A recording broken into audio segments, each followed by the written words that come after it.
Baik, sekarang kita akan login, praktek login sebagai akun PIC, ya. Kita akan lihat perbedaannya seperti apa. Bentar.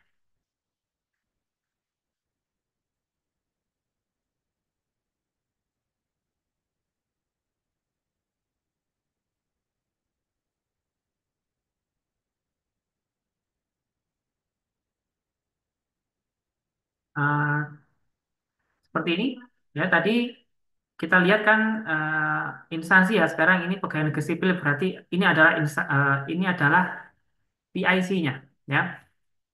Perbedaannya di mana? Perbedaannya adalah di sisi user atas ini, Bapak Ibu sekalian. Nah, kalau instansi tadi kan hanya satu saja, yaitu akun utama.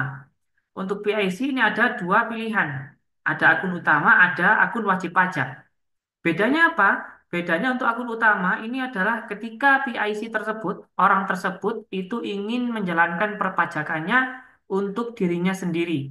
Jadi ketika dia lapor, maka dia lapor untuk SPT-nya sendiri atau SPT-nya pribadi. Tetapi ketika yang bersangkutan memilih akun wajib pajak, maka dia bertindak seolah-olah mewakili instansi tersebut. Contoh, ya, kita klik NBWP ini, maka muncul impersonating, Bapak Ibu sekalian. Jadi kita pelajari ada kosakata baru namanya impersonating. Nah, impersonate. Impersonate artinya yang bersangkutan atau orang ini itu bertindak seolah-olah mewakili yang diimpersonate atau instansinya, begitu ya.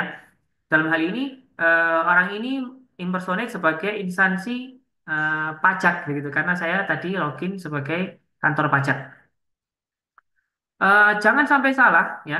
Kenapa? Karena tentu saja menu dan kewenangan ketika dia bertindak sebagai pribadi dengan ketika dia impersonate itu memiliki kewenangan yang berbeda, ya.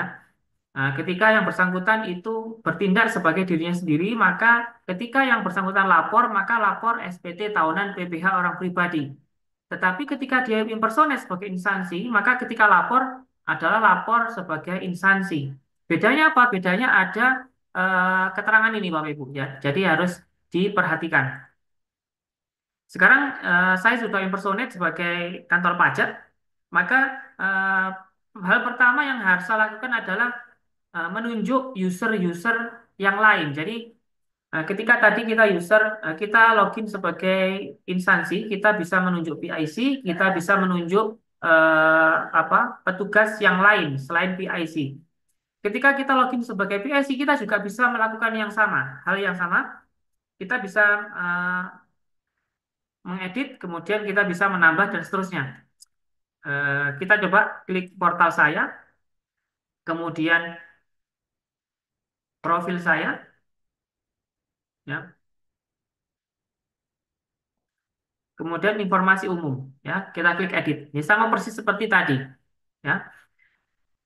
Kemudian eh, yang kedua, ya, selain menambah user, login PIC itu juga bisa mendistribusikan tugas. Contoh, misalkan tadi ada 5 orang user. Kita bisa membagi tugas-tugas user-user ini. Ada yang sebagai drafter, ada yang sebagai signer. Jadi nanti ada dua jenis, ada drafter, ada signer. Bedanya apa? Bedanya kalau drafter itu hanya bisa membuat draft-draft saja. Membuat draft ibu pot, bisa membuat draft SPT. Tetapi drafter ini belum ditandatangani. Tetapi ada role satu lagi namanya signer. Ya, signer itu artinya penanda tangan. Ya, role signer ini bisa menandatangani dokumen-dokumen perpajakan. Nah, kita coba klik di menu tadi, ya, menu port. Sebentar.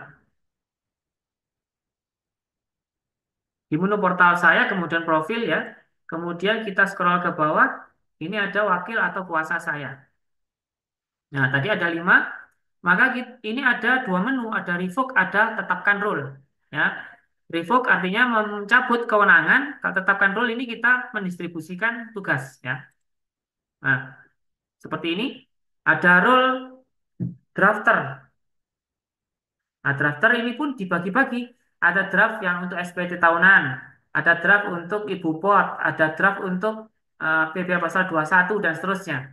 Kemudian signer juga begitu, ya. Signer juga dibagi-bagi begitu. Kalau misalkan eh, kita menunjuk satu orang ini bisa membuat draft semuanya, ya sudah kita klik draftnya 1, 2, 3, 4, 5, ya, draft 21, draft ibu pot, draft SPT dan seterusnya. Kalau signer juga begitu, dia bisa menandatangani semua jenis dokumen, bahkan kita centang-centang seperti ini, ya. Kemudian klik simpan.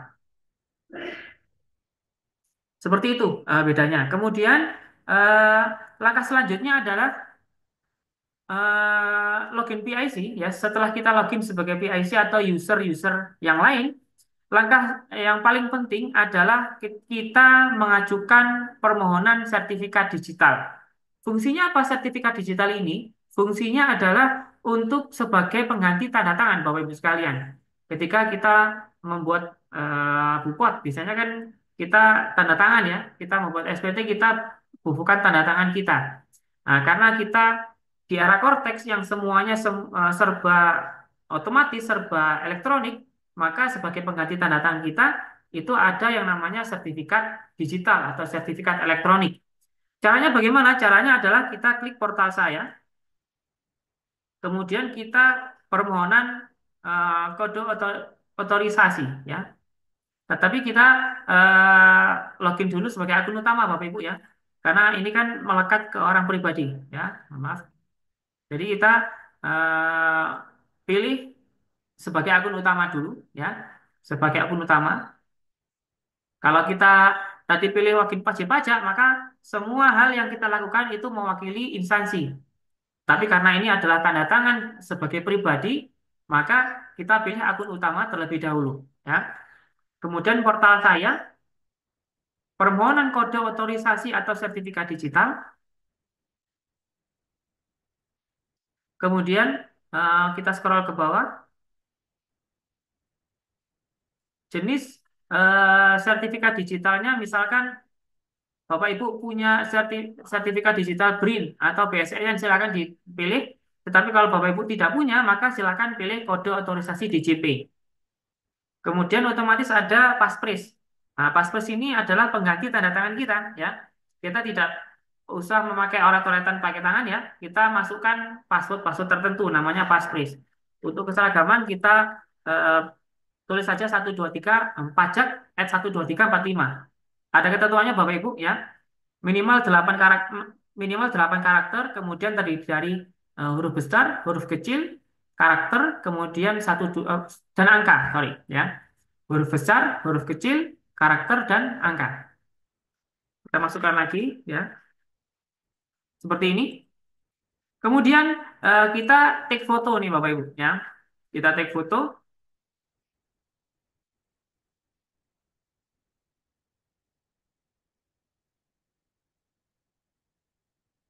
ah, ini error, ya, karena ini memang aplikasi untuk prototipe, ya Bapak Ibu, ya.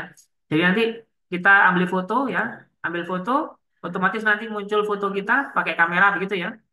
Kemudian kita validasi. Ketika sudah validasi seperti ini, kita centang pernyataan dan klik kirim, ya. Klik kirim. Nah, seperti ini. Untuk proses yang sebenarnya, ketika kita klik kirim, maka permohonan sertifikat digital tadi itu akan masuk ke aplikasi Cortex pegawai pajak. Oleh pegawai pajak, permohonan sertifikat ini akan divalidasi dan dilakukan approval. Apabila sesuai, maka di-approve atau disetujui. Apabila tidak sesuai, maka akan dilakukan penolakan. Tetapi karena saya ini memakai aplikasi prototipe, maka semua permohonan akan diterima, gitu, ya.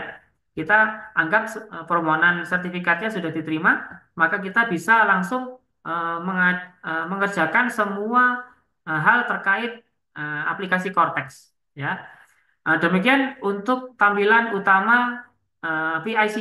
Nanti kita akan lanjutkan lagi bagaimana kita akan membuat faktur pajak, membuat SPT masa PPN dan seterusnya, ya.